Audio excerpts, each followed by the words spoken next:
Christmas went all through the house. Now the person was praying, not one in the house. The Bible was left on the shelf without care.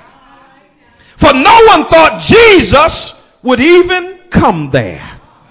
The children were dressing to crawl into bed, not once ever kneeling or bowing their head.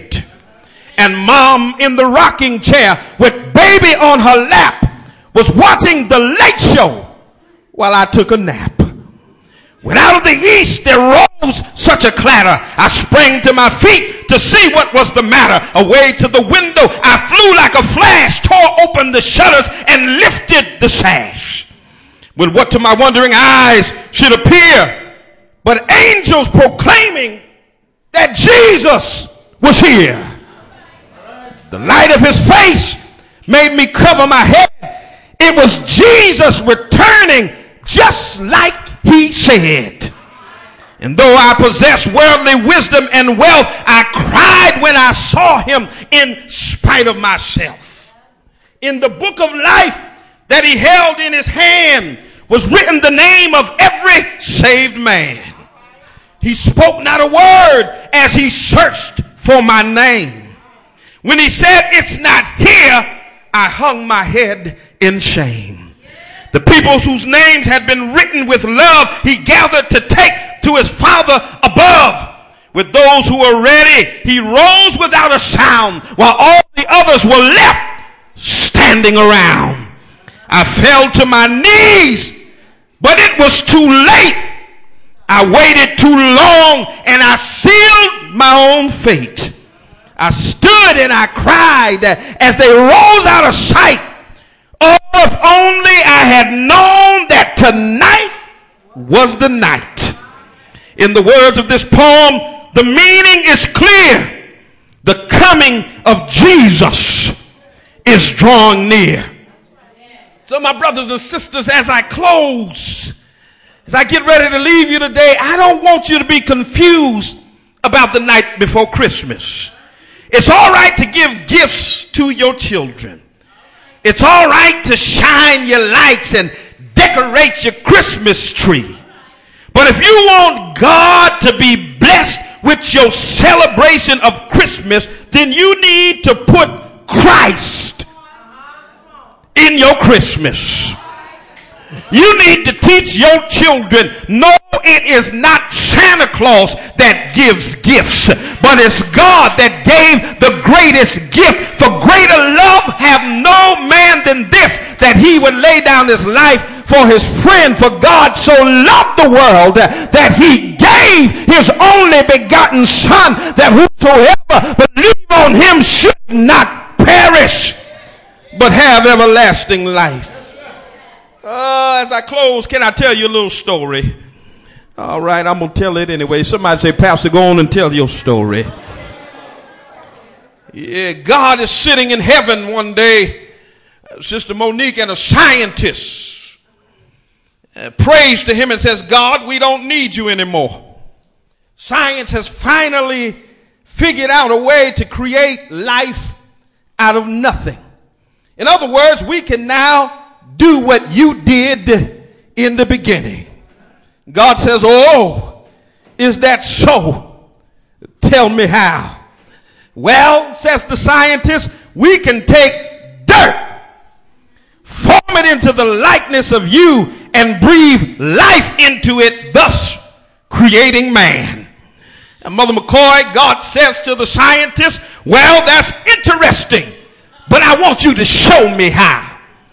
So the scientist bends down to the earth and starts to mold the dirt. And God interrupts and says, "No, no, no. Get your own dirt." Y'all looking at me strange in here. Well, what did Christ do for us? The first thing he did for us, he made us. He created the heaven and the earth. You remember the scripture, "In the beginning was the Word, and the Word was God, and the Word was with God." He was with God in the beginning. All things were made by him, and without him was not celebrate Christmas. We celebrate Christ because Christ made us. Without God, I could do nothing. Without God, I would surely fail. Without God, I would be drifting like a ship without a sail. Young people, if it wasn't for God, you wouldn't be here. Come on, somebody. If it was not for Jesus, you wouldn't have the house that you live in. You wouldn't have the air that you breathe. You wouldn't have your legs to walk. You wouldn't have your hands to clap. You wouldn't have your nose to smell. You wouldn't have your eyes to see. You wouldn't have your ears to hear. We celebrate Christ because he made us. Look at somebody and say, he made you. He made you. Every breath you take is a borrowed breath. He made you, he made you, he made you, and not we ourselves. Well, I'm going to close with another story. According to legend, there was a man that became lost in his travels, and he wandered into a bed of quicksand.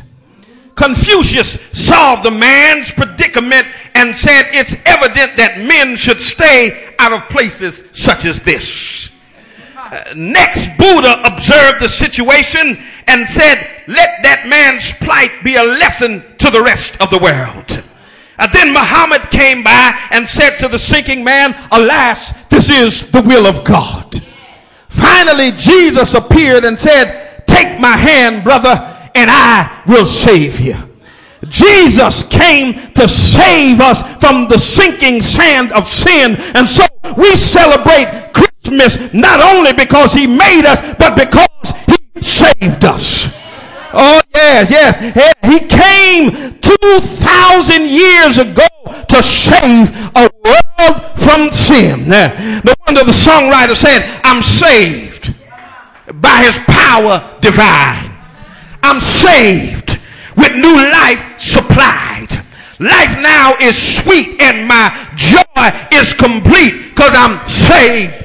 And I just wonder, is there anybody in here that can testify to the fact that the Lord saved me?